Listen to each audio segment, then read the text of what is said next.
When classical computing started to take off at the turn of the last century, many believed the technological revolution had arrived, but, as our needs and wants have grown, those same machines have been found wanting. It is clear now that quantum computing will be the next big thing that many industries will be relying on, but there is still a long way to go. Luckily, Microsoft have made strides in bringing quantum computing to the public with their integrated hybrid feature in the Azure Quantum program. This feature allows developers to combine quantum code with classical computing capabilities so that more complex processing can take place to get more accurate results. Hybrid computing can already be used to solve quantum mechanical problems, whilst also supplementing them with AI to sort through big data sets, and HPC to narrow down results.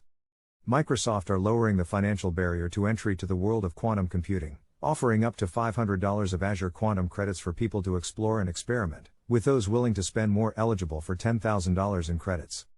However, the technology is still undeniably expensive, and unfortunately expenses are unlikely to come down in the near future. Whilst this kind of computing is an exciting prospect, users should bear in mind the cost of entry before taking the plunge. What do you think about this development in quantum computing? Would you be willing to pay for access to such power? Let us know in the comments below.